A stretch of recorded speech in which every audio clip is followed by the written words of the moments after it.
Welcome, everyone, to EllieMD's live educational series. We're so glad you're here with us this evening and you were able to join us, where we have the opportunity to learn and grow together. I like to say here at EllieMD, we're not just a telehealth company. We're a company focused on helping people live longer, healthier lives, and our mission goes beyond providing great products and services. We believe that education is key to improving health and well-being and lifting up our communities together. Through these weekly educational series and sessions where we bring the experts in the field of longevity, healthcare, and wellness, we hope to give you the tools and knowledge necessary and empower all of you to live longer, healthier lives. Tonight, I have the pleasure of speaking with Dr. Leanne Poston, a distinguished medical professional, educator, and writer with over 30 years of experience in healthcare. Dr. Poston's extensive background in both medicine and education truly sets her apart. As a licensed physician, she's practiced clinical medicine, but her passion for helping others extends far beyond the clinic. She's also made significant contributions in medical communications, education, and advising.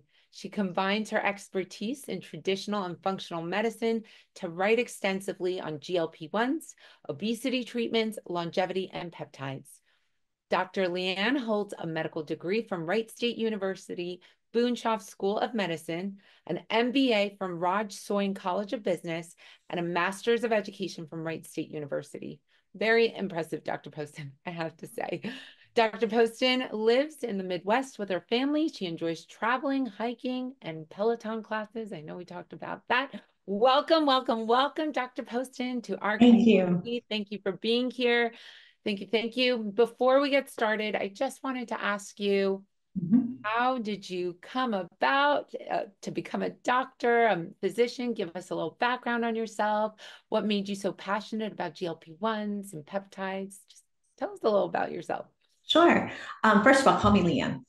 But I've always wanted to go to medical school and I always wanted to be a doctor. So I went to medical school like I had planned, went to residency, did pediatrics. I thought that would be the best field for me because I love children and I love families and working with families. I found that it was great, except for I needed more research and ability to ask questions and try to get answers. And I just wasn't finding that in general pediatrics. So I switched over to academic medicine back in 2002, I think, and have been there ever since. And so I've worked as an assistant dean in a medical school. I've also worked freelance. I've worked for pharmaceutical companies, businesses, just a wide range of people, and looked at medicine from a bunch of different angles. My interest in obesity, I love Peloton. In case you wanted to know one personal thing about me, I probably do, 10 or 15 hours of Peloton a week and run about 28 miles a week. I think that there are so many things we can do to improve our health. And that's where I got more interested in functional medicine and more interested in what I think of as lifestyle medicine, basically enabling us to advocate for ourselves to improve our health. Well, thank you for your contributions in the field of medicine and healthcare, and thank you for joining us tonight. So let's dive in. I'd like to ask a series of questions, and please share with us what role does obesity play in modern longevity, and why is it considered a critical health concern?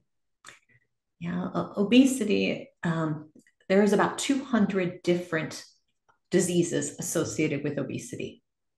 Obesity is either a contributing factor to these conditions, or the inflammation from excess body fat is contributing to these conditions. Up until we had the GLP-1 medications available, I can tell you as a clinician, there wasn't much we could offer. We could tell people eat less, exercise more, and that was what we could tell them. We know that the calorie in, calorie out energy balance model is not accurate. We know that people's brains change, their metabolism changes when they gain weight.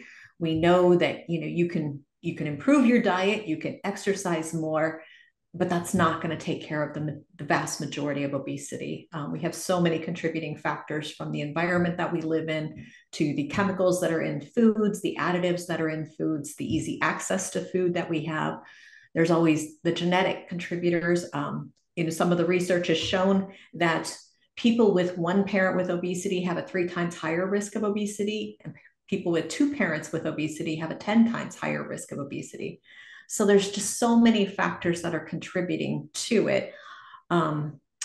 We know also that excess body fat is not just fat. A lot of people give the idea that, okay, I've gained an extra 20 pounds and I'm, the health risk of gaining an extra 20 pounds is the same as carrying a 20-pound barbell around with you all day. That's not right. Okay. Fat is metabolically active, especially your body fat that's around your organs, your heart, your liver, and your intestinal tract.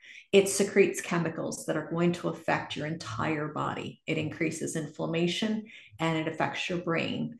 And then we know now too that the microbiome that's in the gut is interacting with the chemicals that your body is secreting, and then the hormone levels that change throughout your lifetime. And all of that makes obesity a very complicated disease that needs to be much better understood. And I think we're reaching the point with the GLP-1s that we are just on the cusp of actually making some progress now in treating obesity. So I'm glad to be involved in that. Yeah, I love what you just said. Fat is metabolically active. Can Mm-hmm. you elaborate on that and how it works and what it does to your hormones and your gut microbiome, and just tell us like holistically what fat does to our body. Can you Right. elaborate a little more? Well, you got 2 places that you have. Well, first of all, you have brown fat and white fat. Brown fat is good fat. We have more of that when we're very young. People try all kinds of different ways to increase brown fat. The most likely place for you to have it is between your shoulder blades, on your upper back. Most of us don't have very much of it. People are trying different ways to increase brown fat by, the cold plunges and things like that. And stressing your body by, as far as body temperature is one way that they think might work it. So that's one kind of fat. As far as the white fat, which is the kind we're referring to here, the location of the fat makes a difference also. Fat that is underneath the surface of your skin, the subcutaneous fat, is not really a problem. All of us carry some fat under our skin. It actually makes your skin look better. When you lose it as you get older, you start to get more of a wrinkled appearance to you and things like that. So we kind of don't mind that fat, and it's not metabolically active like the organ fat is. Organ fat, for the longest time, they thought the risk was that fat around the heart, for example, was keeping the heart from contracting the way it was supposed to. Fat around the liver and the gut was compressing blood vessels. And then it was only when they started understanding that there are all kinds of what are called cytokines, which are these chemicals that trigger inflammation that are released from fat. And inflammation throughout the body causes so many things. Inflammation is what's causing your blood vessels to be damaged, increased cholesterol, deposits there, blood clotting there, heart disease, liver disease, increasing your risk of strokes. That there's just so many health issues that are a result of inflammation. So the goal, what was at one point, was to try to understand what chemicals were released from fat in order to see if there was a way to control those chemicals and the chemical release and possibly improve overall health that way. That really hasn't worked out that well. And the reason it hasn't worked out is because we're just so complex. Human beings are very complex. So what is causing me to have more organ fat may not be the same reason that you have more. It could be because my microbiome is different than your microbiome. Interestingly enough, the bacteria that are in our gut are not just hanging out there. They're not just chewing up the cellulose and other complex carbohydrates that we have that we can't use for nutrients ourselves. They are actually releasing chemicals that also can increase inflammation, but they also change your hormone levels.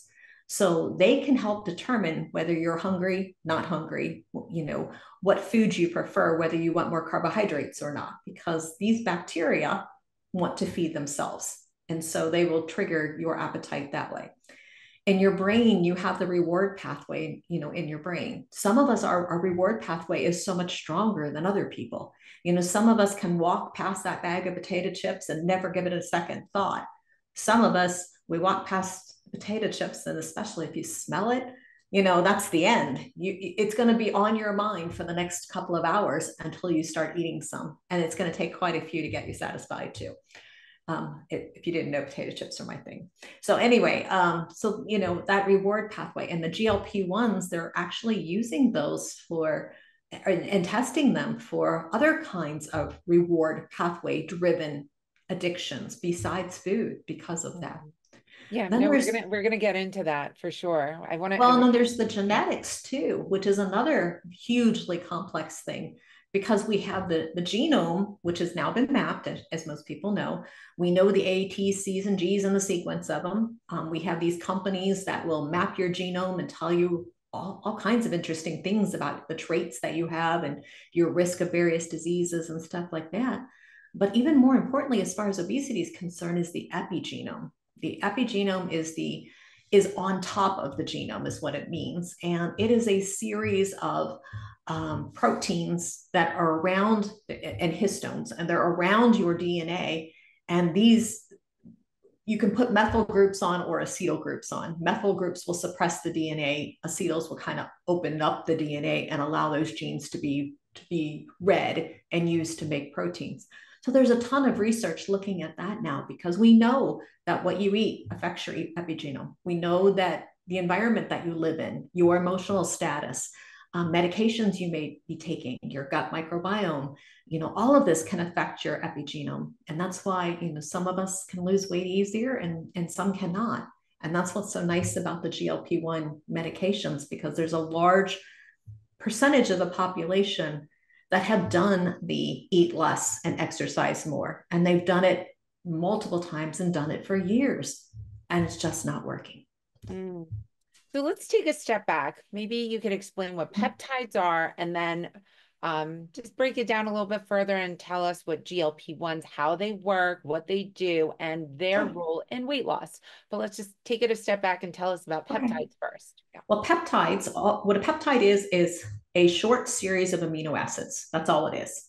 So when you make a peptide or a company makes a peptide, frequently what they'll do is they'll take a hormone that is naturally in humans that does something, usually a hormone that decreases with aging. And a lot of them do. And a growth hormone is a good example of a hormone that does decrease with aging. We've tried replacing growth hormone. That's a peptide because it is a series of amino acids and you're using that to try to replace it. The problem is it causes all kinds of health issues, so don't do it. The only people that it's a good idea for are children that are growth hormone deficient to treat a disease. But there are also growth hormone releasing hormones like sermorelin that is also a peptide. And what that does is actually try to stimulate your natural release of growth hormone in order to try to combat some of the things that are associated with a decrease in growth hormone, like a decrease in muscle mass and an increase in body fat. Technically, any medication that is a protein is a peptide. So all of the GLP-1s are peptides also because they are made up of series of amino acids. The reason, I commonly get asked, why do we have to inject them? Why can't we just have a pill? It would be so much easier if we have a pill. And they're working on developing a pill, and there is some progress being made there. But the reason that they are injected is because proteins are broken down by stomach acid and enzymes in the stomach into the amino acids that make them up. So if you would just swallow a peptide, it's going to be broken down into its composite amino acids and then absorbed through your gut into your circulation, and then can be used to be reassembled back into that peptide again. By injecting peptides directly into the circulation or into the muscle and then ultimately into the circulation, you bypass the gut. That's what you're trying to do there. Mm-hmm. So peptides, all they are is a short sequence of amino acids. Pharmaceutical companies and other manufacturers just try to take the sequence that matters the most, get rid of anything else, and see if that will work to kind of replace whatever it is that you're lacking. So let's talk about GLP-1s and how they contribute to weight loss. So we have people here who are currently using GLP-1. Some people are not familiar with it at all. They're interested in learning more.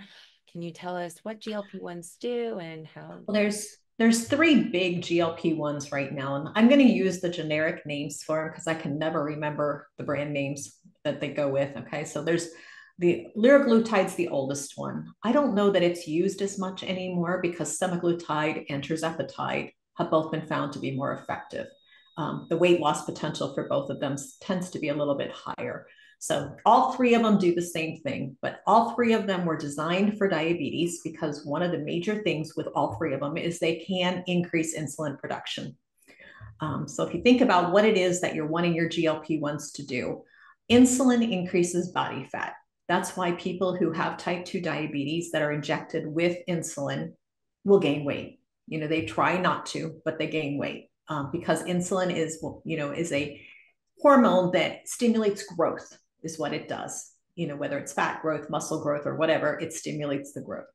So at first, it doesn't make any sense that a GLP-1 is going to increase insulin and cause you to lose weight because of that. So I wanted to get that out of the way first. It also affects glucagon hormone. Insulin and glucagon are opposites. So when you eat something and your blood sugar rises, insulin is going to usher that glucose or sugar from your bloodstream into your body cells. Usually muscle and liver are the big consumers. Your brain consumes some too. But what it does is it ushers it into your cells so it can be used for energy. That decreases the amount of glucose in your blood vessels, which is definitely what you want to do because glucose is an irritant. It irritates the lining of blood vessels and it also sticks to proteins. And when it sticks to proteins, it forms a sticky covering on the inside of your blood vessels, makes it a good place for platelets and cholesterol and other compounds to collect and cause you, things like blood clots and damage to your blood vessels. So you definitely want to get the sugar out of your bloodstream and into your body cells. Glucagon does the opposite. It causes your liver to produce glucose, and it also helps glucose leave the liver and going out to your circulation. So GLP-1s increase insulin and decrease glucagon. And the end result then is to get sugar out of your circulation and into your body cells. Now, that is used for diabetes. And it also makes it so that we can control your blood sugar without the effects of insulin, because the combination of its effect on insulin and glucagon together make it so that it doesn't have quite as great an effect on weight as insulin does alone. In addition to that, though, that wouldn't be enough to make an effective medication. So the other things that GLP-1 medications do is they have receptors along the stomach and they slow stomach emptying. And so as your stomach slows down and doesn't empty quite as quickly, you feel full longer. It's just like a lot of people will say if they eat fatty foods or proteins as opposed to carbohydrates, they stay full longer and they don't get hungry quite as much. And that's just because those compounds or those macronutrients are a little bit harder to break down and they stay in the stomach longer. So it makes sense that slowing your stomach down and leaving food in there a little bit longer is going to make you feel full longer. The problem is that's what contributes to your side effects. So for any of you who've taken the GLP-1s and you felt nauseated, or you may have had vomiting, or you have had stomach aches or indigestion, especially when you first start taking the medication or when you increase your dose, it's that property of the medication that causes it. That side effect tends to go away after you adjust to the dose, but that's what it's from. GLP-1s can also slow down the rest of your intestines. So some people will say they will have constipation, but just like Benadryl can cause some people to be hyperactive and some people to be sleepy, GLP-1s can cause some people to have constipation and some people to have diarrhea. So either one of those are another side effect that can occur. All right. And then in addition to causing the pancreas to release more insulin, decreasing the amount of glucagon, slowing the stomach, we know that GLP-1s also affect the brain. They more so than any other area as far as what we're looking at here, as far as cravings and appetite. I just saw a research paper, a 2024 research paper, where they were talking about GLP-1s and the brain and its effect on the brain. And in this research paper, they were saying that non-pharmacologic doses, which means the amount of GLP-1 that all of us who are not taking GLP-1 medications have, is not enough to affect the brain. They said you almost have to have take the medication in order to get levels high enough to affect the brain, which would make sense then, because you would wonder, why is it that some people who are not taking medications, don't have that same effect?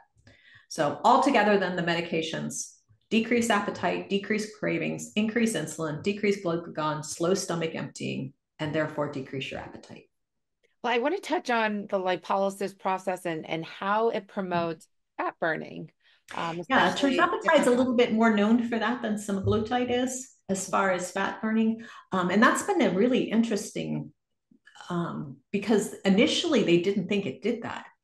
Initially, what made sense is it is the insulin release. What would it make sense that insulin's going to do to fat? It's going to increase the amount of fat that you're going to store, right? Because insulin, what it does is take sugar into body cells, and excess energy of any kind is going to be stored. And how do we store it for the most part? I mean, we store some as glycogen in our muscles and our liver, but once those stores are full, we store it as fat. So initially, most researchers were thinking that GLP-1s are actually going to not affect fat breakdown, but it does. And it preferentially breaks down fat, especially tirzepatide. So I'm not sure that we know the mechanism of how it does do it, but it does. And then, you may have heard the term skinny fat.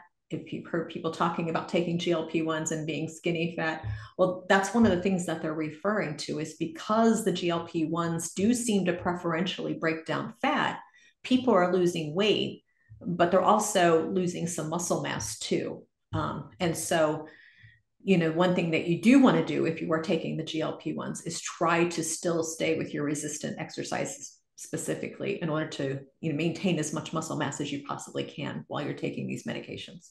Mm-hmm, mm-hmm.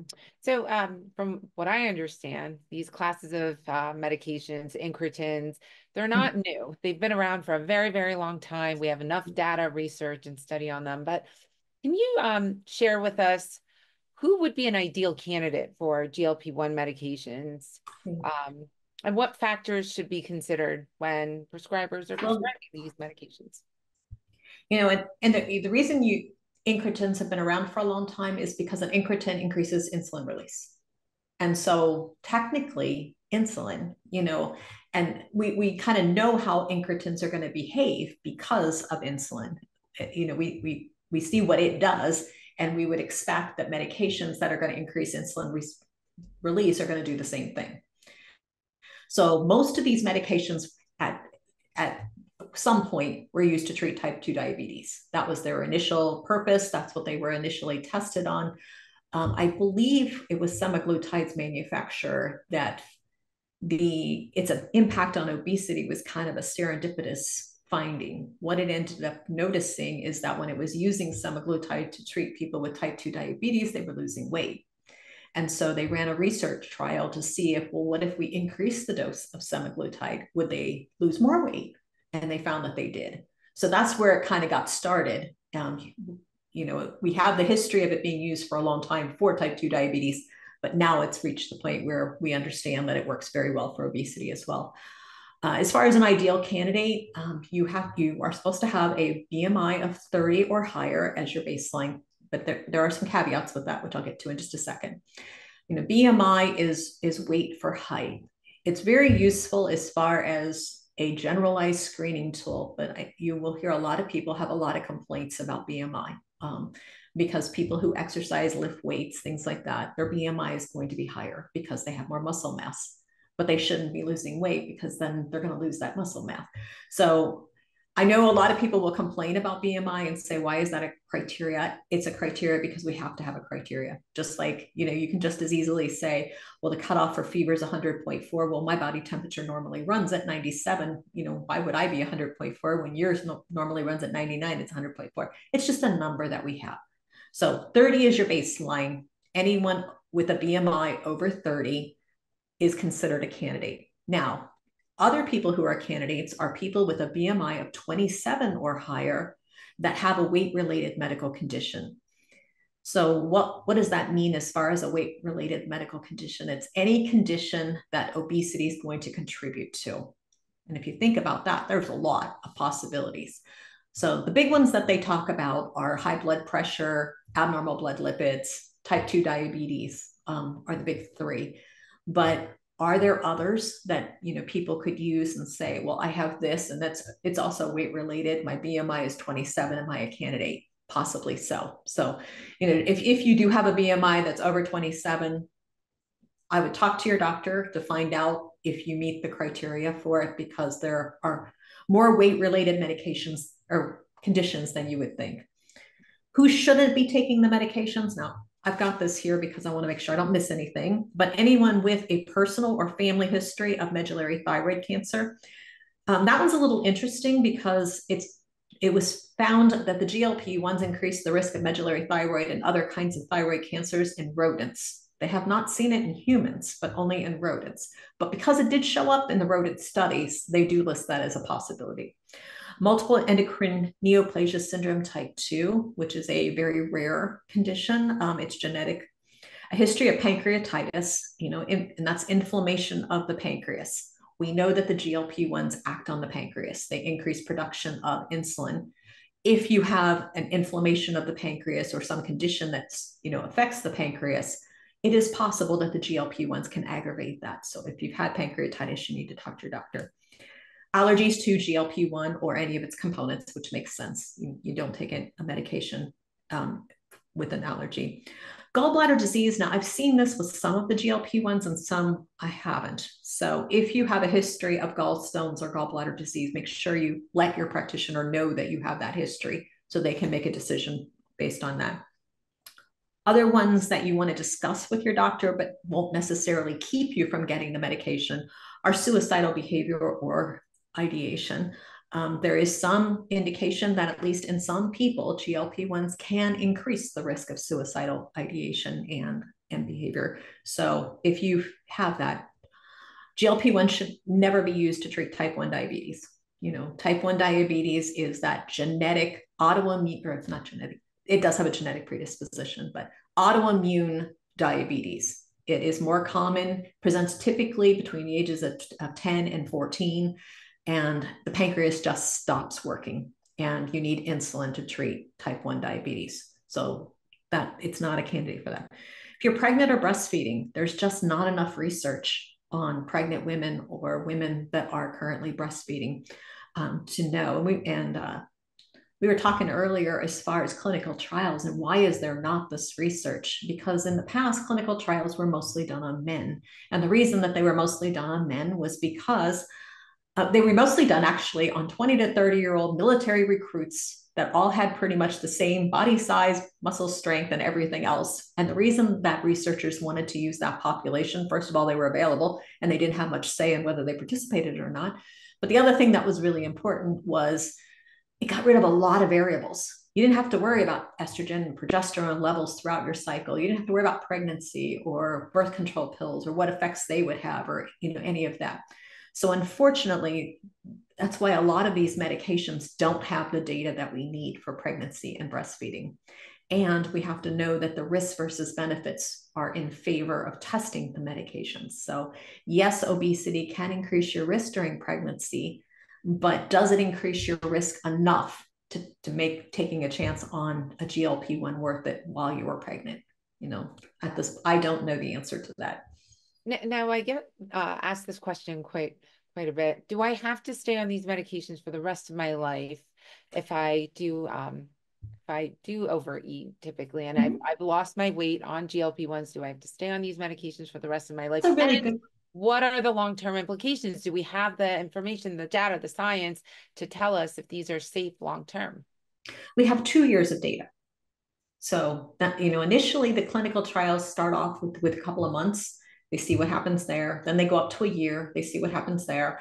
And now we're up to 2 years of data. And at this point, there's probably even more data, but there's at least 2 years that are published data. And what they did is they took people who took, I believe it was semaglutide is what most of the research has been done on the crossover, but tirzepatide recently reported theirs as well. So it follows the same as semaglutide.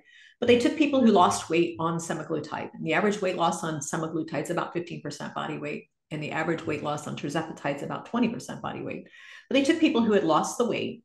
And then when the trial was over, I think both of them were 1-year trials, they took those people and they randomly either got a continued course of semaglutide or they were switched to the placebo to see what happened. And what ended up happening was the people that were on semaglutide and continued taking it lost an additional 5% of their body weight over the next year. So it showed that people could continue to lose weight even though they had been on the medication long term. But the people who stopped taking the medication gained about 5% of their body weight back again. So it also indicates that unless you make lifestyle changes and are able to change your environment in order to support your new body weight, and your chances of gaining weight back are high. So that brings up another question. How much medications do we have to give, and how long do we have to give it in order to, because obesity, I work for several medical societies that research in endocrine type disorders and endocrine disorders. And that's the thing, is that their big statement about obesity is it is a chronic disease. It is no different than high blood pressure or any of the other chronic diseases. We don't stop treating blood pressure when we get your blood pressure normal. We continue treating your blood pressure. If you lose weight and you change your diet and your risk factors for high blood pressure decrease and your blood pressure decreases, then what do we normally do? We start decreasing your medication. We see how much we can decrease your medication and still maintain your blood pressure within normal range. Some people will come off their blood pressure medications completely when they lose weight because the environment has changed enough. Their weight loss is, the chemicals that I mentioned before that are released from the body fat, all of that has improved and they don't need the medication as much. So I would anticipate the same thing's going to happen with our GLP-1s. What's going to happen is when you reach whatever the goal is that you and your practitioner have set as far as your weight loss goal, and you get there and you start talking about, do I need to use this medication long term? I would anticipate you will see a slow decline in your medication dose to see what happens, just like we would expect a slow decline in your blood pressure medication to see what happens. And if you're able to maintain your weight, we will, gradually decrease you a little bit at a time. Some of you will be able to come off the medication, do great, may never ever need it again because things were improved in your body, whether the effects were on hormones, whether they were on, cytokines, whether it was improved inflammation, whether it was epigenetic changes. It could be all of those, any of those, some combination of those things, but you don't need the medication anymore. Some of you are going to find that once you come off the medications, you start gaining weight again. And you have to decide what you're going to do at that point. Are you going to try to go with the minimum amount of dosage that you can get to, and that's a conversation to have with your doctor. But that's what I would anticipate will happen. Okay, great. I want to leave some time for our discussion around peptides, but we get asked this question quite often. Well, what's the difference between tirzepatide and semaglutide? How's their mechanism of action different? Why do you get better results out of tirzepatide? Can you elaborate on that? Yeah, I can do that one really quickly. Tirzepatide's got it's a twofer, and semaglutide's a single one. Semaglutide's a GLP-1 receptor agonist. So what it does is it binds to the GLP-1 receptor and stimulates it. And it has the effects that we mentioned earlier. Tirzepatide is also a GLP-1 receptor agonist, but in addition to that, it's a GIP. And I always got to keep track of what that medication is. Anyway, GIP, we'll just go with that. But it's another hormone that's produced in the gut that also does some of the similar things. It does help increase insulin production, and it does change the way fat is metabolized. So it seems that the reason that tirzepatide has slightly better results is because it's combining a GIP and a GLP-1. Okay, and as far as their efficacy, can you talk to us a little about? Well, they're both very good. The average weight loss with semaglutide was about 15% body weight. So, and that's over in the 8-step trials that were done, that was over 68 weeks. The average weight loss for tirzepatide was a 72-week trial, and it was 20.9% body weight.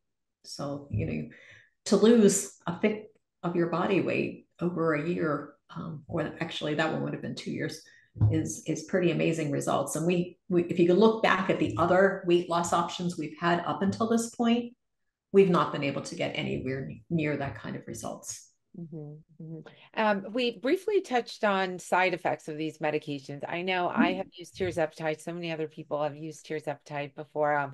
My side effects have been minimal on tirzepatide, and it's not necessarily true for everyone, right? Some people have no side effects on semaglutide, have side effects. But can you talk to us about side effects of the different medications? Why do some people experience it on one, not the other? And what can we do to minimize the side effects?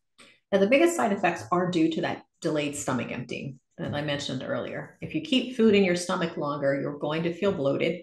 You're going to increase the risk of reflux or stomach contents going up into your esophagus and giving you heartburn.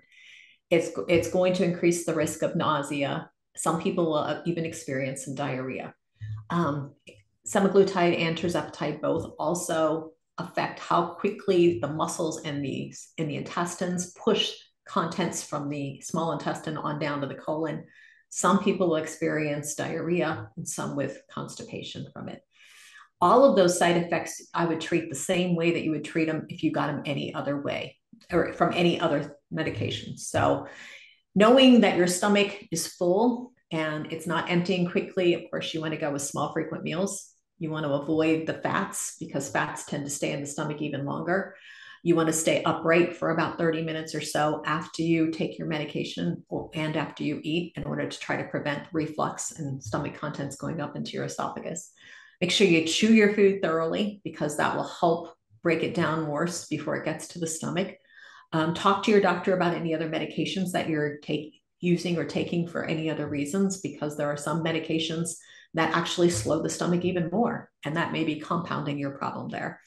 If you have constipation, I mean, I can tell you, as a runner, the biggest cure for constipation is a cup of coffee followed by running a mile. That'll do it every time. But if that's not for you, coffee still works and walking works really well too. Increasing fiber in your diet is a great choice because fiber goes undigested through your colon and helps bulk up your stool and make it easier. As far as diarrhea, you still want to drink plenty of fluids because with diarrhea, you're going to lose fluids. So you want to stay well hydrated, but try to avoid the excess fats because fats do tend to worsen the diarrhea. And side effects are most common when you first start the medication and when you first increase the dose. So when, expect that if you're going to be prone to it, those are the time frames you're going to see. They tend to go away as soon as your body adapts to the dosage.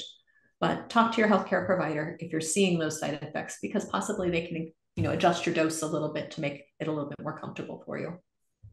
You touched on this a little earlier about these medications and their effect on mood. And I came across a Reddit article earlier today, and it's on Reddit, so it must be true. But a lot of people are reporting the benefits of these medications on ADHD and other types of mood, the mood benefits of these medications.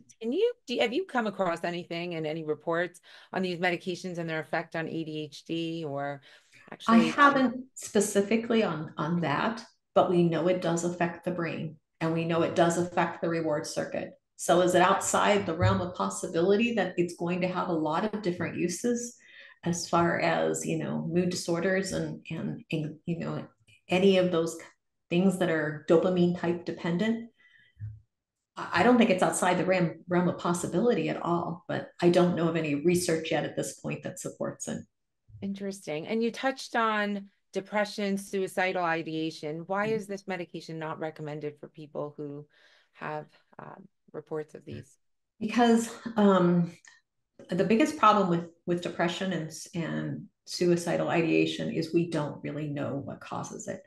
I mean, you may have all heard about the hormone imbalance theory that, we have to increase your serotonin and change your levels of dopamine and norepinephrine. And people who have an imbalance of those hormones are the ones that are more prone to depression or anxiety and mood disorders and things like that. And then we've got all of these pharmaceutical products that are used for treating depression.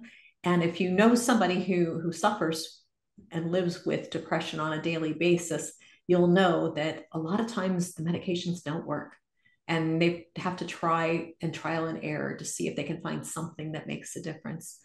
So that's the scary part about it, is we don't know what exactly causes depression and suicidal ideation. And then to add a medication that may affect mood and may affect the brain, and we don't know which direction it's going to affect it. So that's why it's not a contraindication to take in the GLP-1s, but it's a conversation you definitely want to have with the person that's prescribing it, so that you can weigh the risks and benefits. Because, obesity is a disease also.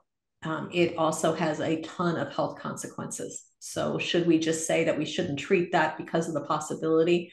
No, it's like anything else. We have to, everything you put in your mouth has got risks and benefits. Walking out the door has got a risk and benefit. You get out of the room, but you've got a risk. Something could fall on you. So, I mean, that's the way to look at life. Everything has a risk and benefit. Yeah. Talk to somebody who knows your medical history and see if your benefits outweigh your risks. And you should always involve your primary care physician when taking these medications. Okay. We here at Ellie, perhaps we have doctors that are prescribing these medications, but your primary care physician should be involved because they have all the data points, right? They have your entire health history. And they know you, and they know how you manage things, and they can be your contact also. If you feel like your mood has changed, or you feel like something's not right, you need to have somebody that you can consult and talk to make sure that you're not putting yourself at risk. And I've heard both sides of the spectrum. Thank you for touching on that, because I've heard people who have said, you know what, my mood has completely improved. That brain fog has completely gone away. So you just don't know. And that's why this medication is to really be personalized for you, your journey. The goal is not to go up in dose. It's to find your sweet spot. Correct. Can you touch on that also? Why that sweet spot, and why the goal of the medication is not to go up in dose, but like listen to your body, figure out where you are. That's why we do the 3-month assessments to see where you are in your journey, and then we personalize the next 3 months. But can you elaborate on that a little? Right. I think a good thing to compare it to would be caffeine. Okay. And the reason you may think, well, caffeine, that has nothing to do with GLP-1s, but you're right, it doesn't. But it does provide a lot of the things you need to consider. Some of us are fast metabolizers of caffeine. Some of us are slow metabolizers of caffeine. Some of you have 1 cup of coffee, you are wired for the day, you're up all night. You need a lower dose. Okay. It has too great of an effect on you. Just because your neighbor can drink 2 cups doesn't mean you should. Okay. Other people, they can drink 10 cups of coffee all day long. As soon as their head hits the pillow, they're gone, they're done. Okay. They may need even a higher dose of medication. What's the difference between these 2 groups of people? It is changes in their DNA that make it so that the number of receptors they have for caffeine differs, how well caffeine binds to their receptors differs, how caffeine is metabolized in their liver and kidneys differs, and the same with your GLP-1s. For all of you, the number of GLP-1 receptors you have in your body are different from other people's GLP-1 receptors. The locations of those receptors are going to vary. How fast the medication is metabolized by your liver and excreted by your kidneys is going to vary. So you may take 1 dose and have a blood level that's exactly the same as someone who's taking 1.5 or 2 times as much as you are. It all has to do with those factors. Okay, so let's talk about how GLP-1 receptor agonists and other peptides integrate into a holistic approach to longevity, considering nutrition, exercise, and other lifestyle factors. Well, and that's really important, because if you look at the clinical trials for semaglutide and tirzepatide, the researchers made a really big point of saying that everybody in both groups, the placebo group and the treated group, were receiving psychological counseling and nutrition advice. They were also on a reduced calorie diet, and they did 150 minutes of exercise every week. So to get the clinical trial results, if you have to replicate the clinical trial setting, right? So that means, in addition to using semaglutide or tirzepatide to help with your weight loss journey, it's really important to try to also incorporate that reduced calorie diet and exercise. Whatever people commonly ask me, what kind of exercise should you do? Anything that you will do. Anything is better than nothing. If you're going to walk 20 minutes a day and that's what you can commit to, just do that. If you could do a little resistance exercise also to kind of boost your muscle tissue a little bit so that you don't get that skinny fat that people refer to, that's great also. But the other thing that's going to be really important is when you do reach your goal and you do want to come off the medication, that those nutrition and lifestyle changes that you've been able to incorporate it's going to be much easier to continue using them long term. So I agree that medications are very important, but they're one piece of the puzzle to help with weight loss and obesity. Mm. So let's talk a little about, actually, I want to answer someone's question. They asked, when people ask how is semaglutide and tirzepatide different from the brand names that are out there, maybe you could touch on that briefly. So About I would talk about assume compounding pharmacies as yeah, well. you're referring to compounded medications as opposed to generics. So we have three different classes of kinds of medications. The brand name medications are the ones that the clinical trials are run on. Those are the ones that the pharmaceutical companies have produced and tested and gone through all the FDA approval process and all of that stuff.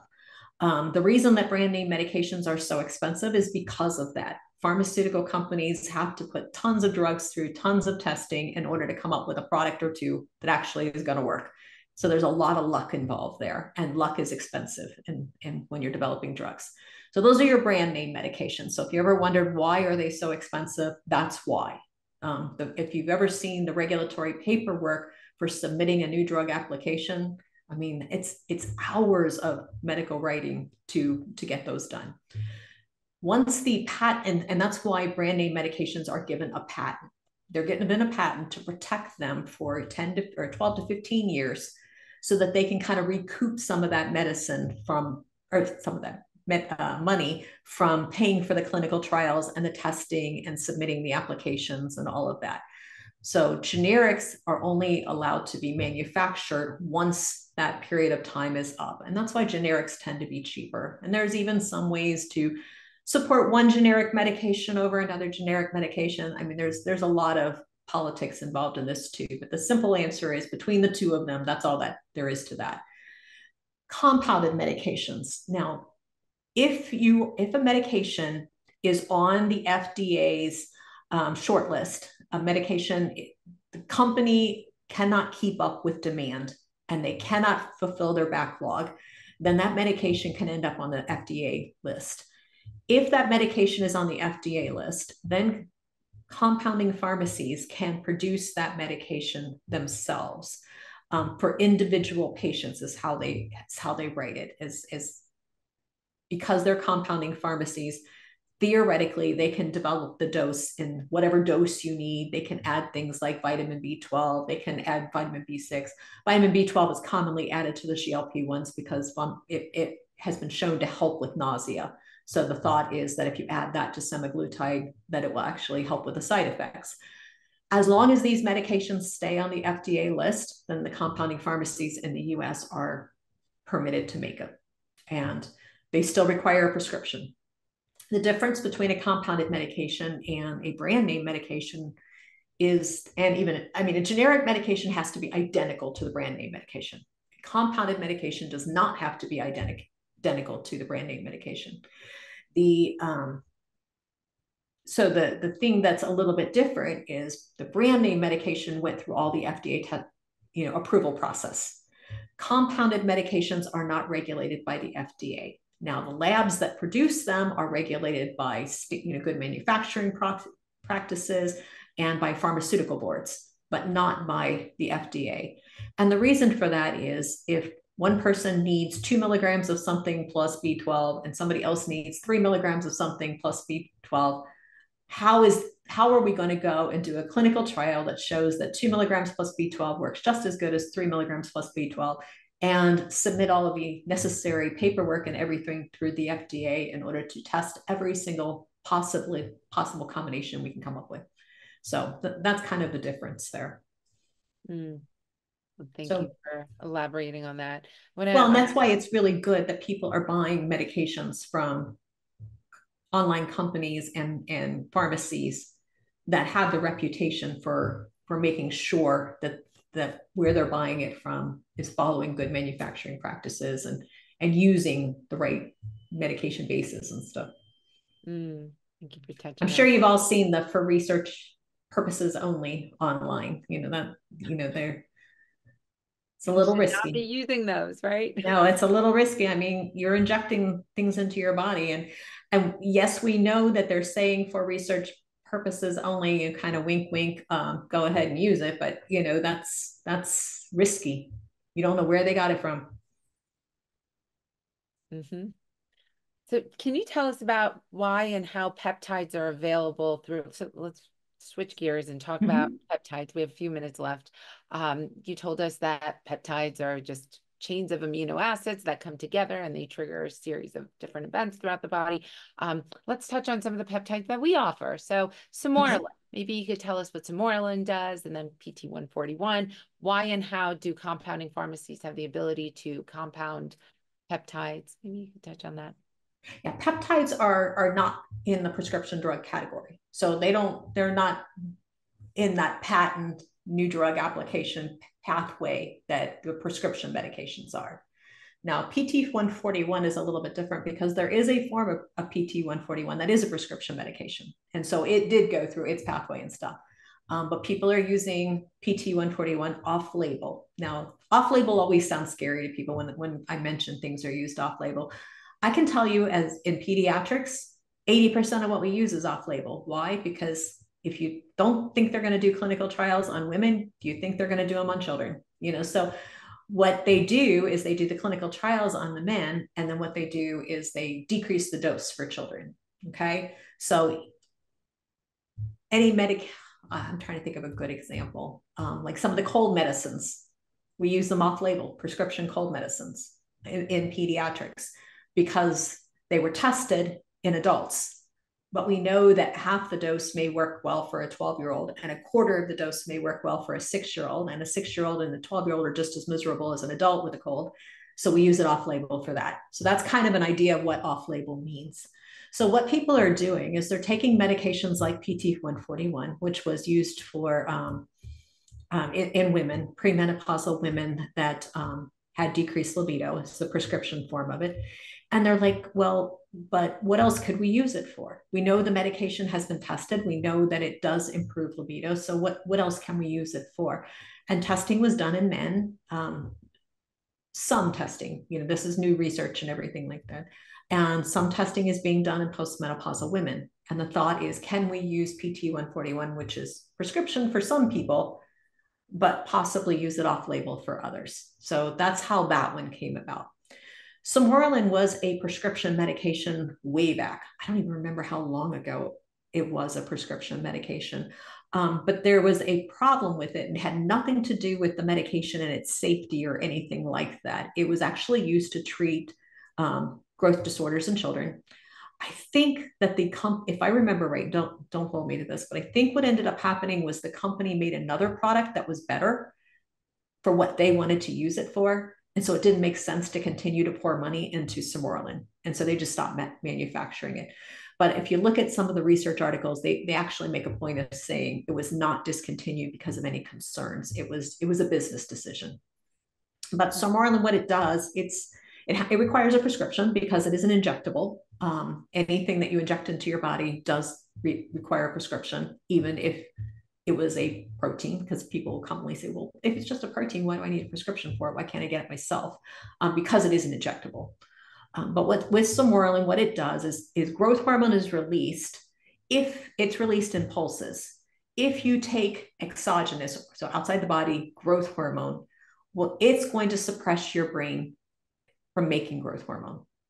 That's not a good thing. And that actually causes lots of side effects and can cause some serious medical issues. Samoralin, what it does instead is it stimulates growth hormone releasing hormone. So it stimulates the hormone that is a natural part of the feedback loop that stimulates growth hormone release. So basically what it's doing is helping your brain release its own growth hormone. But importantly, it's staying within your body's own feedback loop. So it's not overriding the pathway like taking growth hormone by itself would. It's working with that pathway. That's why it's so much safer. So there's a lot of research being done on the growth hormone secretagogues, is what they're called, the whole category of them. And they're all called growth hormone secretagogues just because they help your brain secrete growth hormone. What do we know about growth hormone? We know it decreases when you age. We know it has a lot, and by age, I find this a little irritating, but over the age of 30, get this. So as you age, over the age of 30, your growth hormone levels start to decrease. What happens when your growth hormone levels start to decrease? Muscle mass decreases, body fat increases, strength decreases, libido decreases, all of those things tend to happen. So by using Sermorelin, the thought is if we can kind of prod your brain to start producing more growth hormone again, possibly can we increase muscle mass, decrease body fat, things like that, in order to help restore some of that. There is a lot of research getting started on that right now. I have And a then, question that came in regarding this specific topic. okay.